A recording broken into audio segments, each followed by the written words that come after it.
Bapak, Ibu, Saudara-saudara yang dikasihi oleh Tuhan kita Yesus Kristus, selamat pagi, selamat berakhir pekan, selamat beraktivitas bagi kita semua. Bersama dengan saya, Pendeta Victor Albert Tanggela, yang saat ini melayani di GPIB Jemaat Sinar Kasih Baras, Sulawesi Barat. Kita akan bersama-sama membaca serta merenungkan firman Tuhan yang diambil dari kitab Amsal pasal 24 ayat 1 sampai dengan 7. Sebelum kita membaca serta merenungkan firman Tuhan, mari kita satu dalam doa. Ya Allah, Bapa yang Maha Kuasa, di pagi hari yang indah ini, kami mengucap syukur ya Tuhan, atas hari baru yang Tuhan anugerahkan bagi kami. Ketika kami akan memulai hari ini dengan segala aktivitas kami mohon Tuhan senantiasa menyertai kami. Dan ketika kami akan membaca serta merenungkan firman Tuhan, kami mohon kiranya Roh Kudus membimbing kami, sehingga kami dimampukan untuk dapat mengerti dan memahami akan kehendak Tuhan, serta kami dimampukan juga untuk melakukan kehendak Tuhan itu dalam kehidupan kami sehari-hari. Amin. Bapak, Ibu, Saudara-saudara yang dikasihi oleh Tuhan kita Yesus Kristus, Amsal pasal 24 ayat 1 sampai dengan 7 menyatakan bagi kita, jangan iri kepada orang jahat, jangan ingin bergaul dengan mereka, karena hati mereka memikirkan penindasan dan bibir mereka membicarakan bencana. Dengan hikmat rumah didirikan, dengan kepandaian itu ditegakkan, dan dengan pengertian kamar-kamar diisi dengan bermacam-macam harta benda yang berharga dan menarik. Orang yang bijak lebih berwibawa daripada orang kuat, juga orang yang berpengetahuan daripada orang yang tegap kuat. Karena hanya dengan perencanaan engkau dapat berperang, dan kemenangan tergantung pada penasihat yang banyak. Hikmat terlalu tinggi bagi orang bodoh, ia tidak membuka mulutnya di pintu gerbang. Demikianlah firman Tuhan. Bapak, Ibu, Saudara-saudara yang dikasihi oleh Tuhan kita Yesus Kristus, ketika kita mampu mengucap syukur atas setiap anugerah Tuhan yang kita alami, ketika kita mampu menghayati dan menghargai akan segala keberadaan kita, maka seharusnya di saat itu tidak ada lagi ruang bagi kita untuk merasa iri kepada orang lain. Harusnya tidak ada ruang bagi kita untuk cemburu terhadap pencapaian-pencapaian orang lain. Karena ketika seseorang menjadi iri, maka itu menandakan bahwa ia lebih memperhatikan keberadaan orang lain dibanding keberadaannya. Maka di saat itu juga ia malah lebih memperhatikan pencapaian orang lain dibanding pencapaian-pencapaian yang ia lakukan.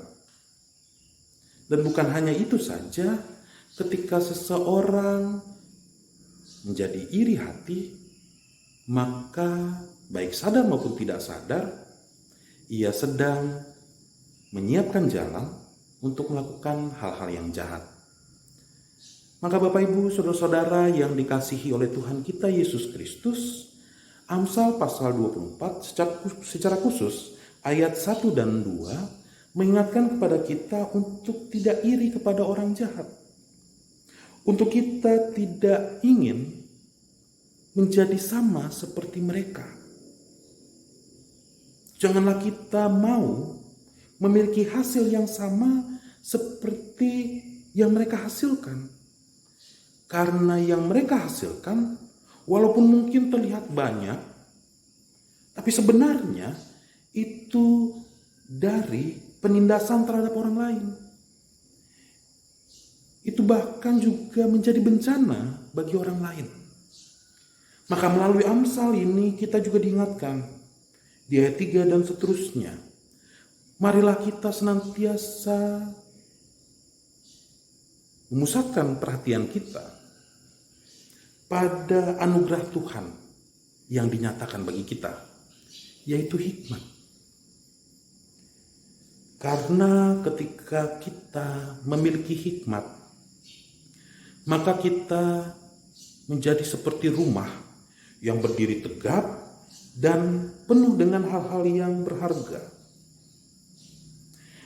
Dengan kebijaksanaan, dengan pengetahuan, kita menjadi lebih kuat daripada orang-orang yang kuat. Kita menjadi lebih berwibawa daripada orang-orang yang kuat, daripada orang-orang yang berkuasa. Dan ketika kita memiliki hikmat, kita akhirnya dimampukan untuk menyusun rencana. Ketika kita mau melakukan sesuatu, hanya dengan hikmat kita dapat membuat perencanaan yang baik. Dan ketika kita sungguh-sungguh memiliki hikmat juga, maka kita akan terbuka untuk menerima masukan-masukan, menerima nasihat-nasihat, membuka diri untuk dievaluasi, sehingga kita menjadi lebih baik.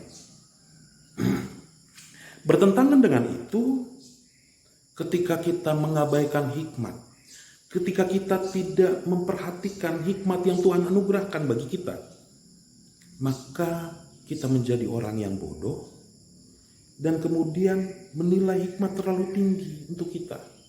Kita akhirnya tidak bisa mencapai hikmat itu. Dan pada akhirnya ketika kita tidak memiliki hikmat, maka kita tidak bisa menghasilkan hal-hal yang baik. Nah, Bapak Ibu Saudara-saudara yang dikasihi oleh Tuhan kita Yesus Kristus, sehingga jelas melalui pembacaan kita diajarkan untuk senantiasa memperhatikan keberadaan kita. Kita mengucap syukur atas keberadaan kita, sehingga tidak menjadi iri terhadap keberadaan orang lain. Kita mengucap syukur atas pencapaian yang kita miliki, sehingga kita tidak menjadi iri terhadap pencapaian orang lain. Dan marilah kita senantiasa memohon hikmat dari Tuhan, sehingga tidak hanya kita dimampukan untuk mengucap syukur, tetapi melalui hikmat juga kita dimampukan untuk menjadi pribadi yang lebih baik. Bapak Ibu Saudara-saudara yang dikasihi oleh Tuhan kita Yesus Kristus, saya jadi teringat akan pengalaman saya ketika melayani di Kalimantan Barat. Saya melayani di 3 Pospelkes, tadinya 5 Pospelkes. Kemudian karena ada penambahan pendeta, sehingga saya melayani di 3 Pospelkes. Di Pospelkes Gerbang Sorga Sudut Tembawang, El Sadai Kebak Raya, dan Bahtera Hayat Surueng Kaduk. Kalau melalui jalan darat menuju pos-pos Pelkes itu, maka kita akan mendapati jalan yang cukup ekstrim. Jalan yang mendaki, menurun, dan begitu licin. Ada juga bagian-bagian di mana kita harus bermandi lumpur, karena begitu banyak lumpur, kubangan lumpur. Ketika melalui sungai, kita harus melalui jembatan yang dibuat sekadarnya. Hanya papan, atau hanya potongan kayu, bahkan ada juga hanya bambu, atau anyaman bambu. Sehingga sulit untuk dilalui. Nah, suatu ketika saya mau ke Pospelkes, saat itu saya dari Jemaat Induk, lalu saya berpapasan dengan seorang warga jemaat. Saat itu dia dari Pospelkes dan menuju kecamatan. Sudah hampir tiba di kecamatan dia. lalu berpapasan dengan saya tanya sama dia, "Pak, jalanan baik nggak? Jalanan bagus nggak?" Dia jawab, "Wah, bagus Pak." Dalam hati saya, wah enak nih, jalan nggak terlalu sulit. Baru saat itu saya menggunakan motor yang biasa.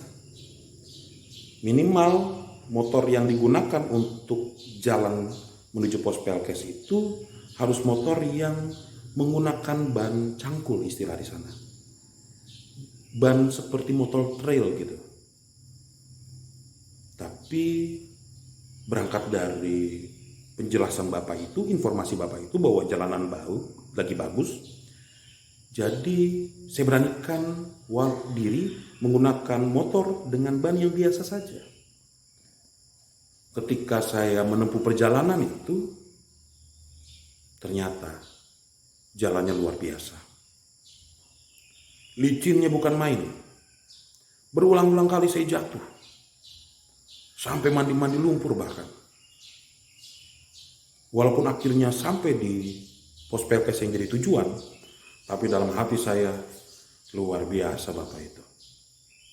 Dia bilang jalanan lagi bagus. Padahal sulitnya bukan main. Padahal setengah mati mau lewat. Tapi dia bilang bagus. Saya bahkan sempat berpikir yang tidak-tidak terhadap Bapak itu. Nah itulah kalau dipenuhi dengan emosi, ya jadi mikirnya aneh-aneh. Tapi kemudian lama-kelamaan saya menyadari bahwa bukan hanya Bapak itu, tapi sebagian besar orang-orang di pos Pelkes itu punya cara pandang yang serupa. Jadi kalau kita tanya kepada mereka, jalanan sedang baik atau tidak, maka kalau mereka jawab jalanan baik, itu artinya bisa dilalui. Walaupun sulit. Intinya bisa dilalui. Itu jawabannya, pasti mereka bilang jalanan lagi baik. Tapi kalau mereka sampai bilang, wah jalanan jelek, wah itu berarti benar-benar gak bisa dilalui. Udah parah sekali berarti. Sehingga saya berpikir kemudian, bahwa mereka sebenarnya jangan-jangan mempunyai standar yang rendah terhadap apa yang baik itu. Karena bukan hanya jalanan, tapi untuk hal-hal yang lain. Makanan misalnya, mungkin bagi banyak orang makanan di sana biasa-biasa saja. Tapi mereka bisa katakan makanan yang mereka makan itu nyaman, enak. Di sana mereka kalau bilang enak itu nyaman. Wah nyaman makanan ini Pak. Padahal mungkin bagi banyak orang biasa saja. Sehingga kemudian saya berpikir ya seperti yang saya katakan tadi. Mereka punya standar yang rendah terhadap apa yang baik itu. Nah, Bapak Ibu Saudara-saudara yang dikasihi oleh Tuhan kita Yesus Kristus, seiring berjalannya waktu, akhirnya saya menyadari bahwa saya salah. Bukan karena standar mereka rendah terhadap apa yang baik itu, sehingga semua hal mereka anggap baik, bahkan yang sulit sekalipun, tapi cara pandang itu lahir dari pemahaman bahwa mereka begitu mensyukuri apa yang mereka sedang alami. Mereka mensyukuri apa yang mereka miliki. Karena mereka begitu menghargai keberadaan mereka begitu menghargai kehidupan mereka, sehingga selama hal-hal itu bisa dilalui, maka mereka akan katakan hal itu baik. Nah Bapak Ibu Saudara-saudara yang dikasihi oleh Tuhan kita Yesus Kristus, dari sini kemudian saya jadi belajar bahwa kuncinya adalah mengucap syukur atas apa yang dialami. Bukan mengeluh, bukan kemudian merasa marah, kesal terhadap keadaan, tapi tetap mengucap syukur. Ketika mengucap syukur, maka ada sukacita yang dialami, apapun keadaan yang sedang terjadi. Nah Bapak Ibu Saudara-saudara yang dikasihi oleh Tuhan kita Yesus Kristus, berdasarkan firman Tuhan yang kita baca, dan juga belajar dari cara pandang warga jemaat Pospelkes di Kalimantan Barat tadi,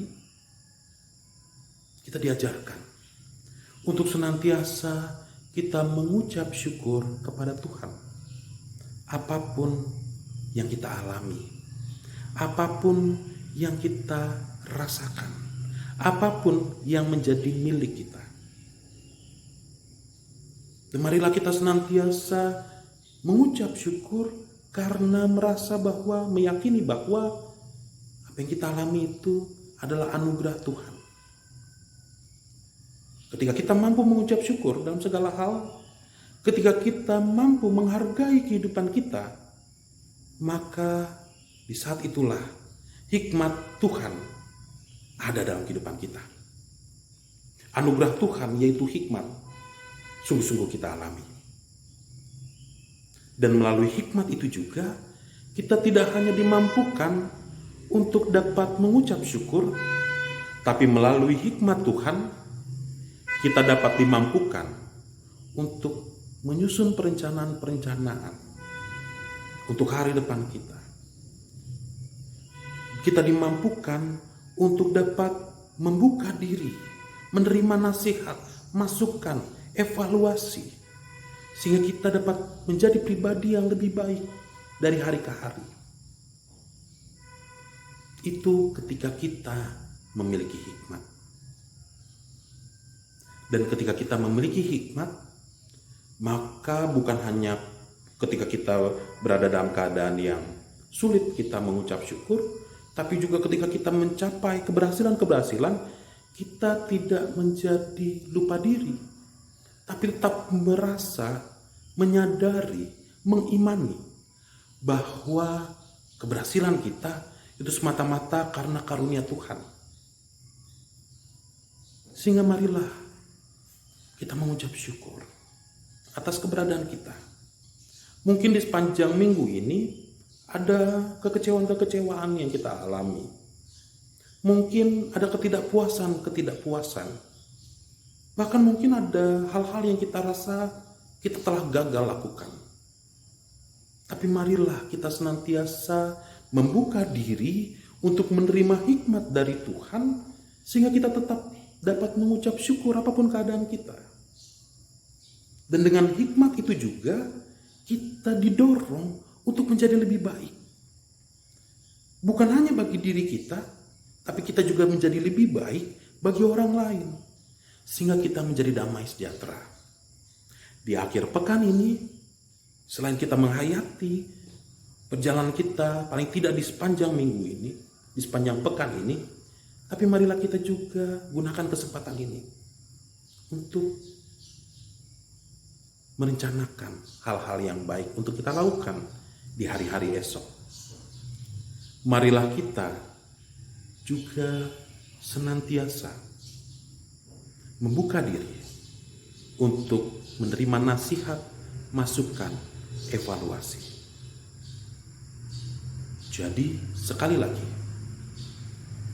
marilah kita mengucap syukur dan marilah kita berupaya menjadi pribadi yang lebih baik. Tidak hanya bagi diri sendiri, tidak hanya bagi orang lain, tapi terutama bagi kemuliaan nama Tuhan. Tuhan memberkati kita. Amin. Bapak, Ibu, saudara-saudara yang dikasihi oleh Tuhan kita Yesus Kristus, mari kita berdoa. Bapa kami yang bertahta dalam kerajaan surga, kami mengucap syukur ya Tuhan atas setiap anugerah yang Tuhan anugerahkan dalam kehidupan kami. Kami mengucap syukur bahkan atas setiap peristiwa yang kami alami, karena melalui peristiwa-peristiwa yang kami alami dalam kehidupan kami, itu membuat kami menjadi pribadi seperti yang ada di saat ini. Dan kami mengucap syukur ya Tuhan atas itu semua. Kiranya Tuhan juga senantiasa memampukan kami untuk dapat mengembangkan diri kami, berupaya menjadi pribadi yang lebih baik dari hari ke hari, sehingga kami dapat menjadi sukacita bagi banyak orang. dan kami pun dapat senantiasa memuliakan nama-Mu.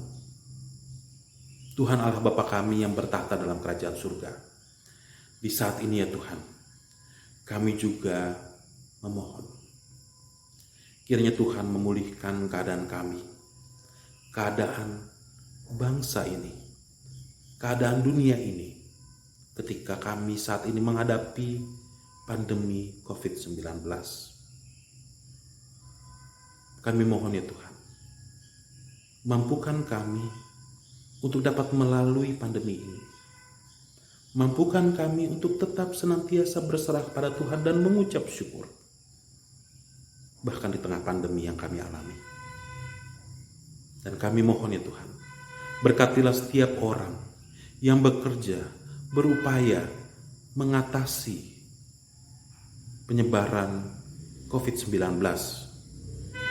Baik pemerintah, satuan gugus tugas, tenaga medis, relawan, bahkan setiap kami, kiranya senantiasa berupaya melakukan yang terbaik.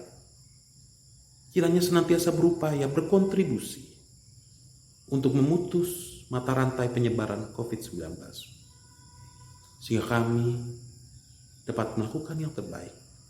Pemerintah, tenaga medis, satuan gugus tugas, juga relawan dapat melakukan yang terbaik. Dan kami pun dapat senantiasa membiasakan diri kami untuk melaksanakan protokol-protokol kesehatan di era kenormalan baru ini ya Tuhan.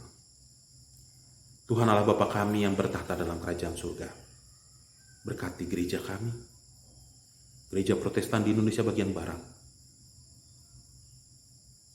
Kiranya kami dapat senantiasa menjadi gereja yang menghadirkan damai sejahtera bagi seluruh ciptaan. Inilah doa kami ya Tuhan. Di dalam nama Tuhan kami Yesus Kristus, kami berdoa. Amin. Bapak, Ibu, saudara-saudara yang dikasihi oleh Tuhan kita Yesus Kristus, demikianlah perjumpaan kita bersama. Kiranya perjumpaan kita ini senantiasa menjadi berkat bagi kita semua, bahkan bagi banyak orang. Dan tetaplah ingat untuk laksanakan protokol kesehatan di era kenormalan baru ini. Tuhan memberkati kita. Salam.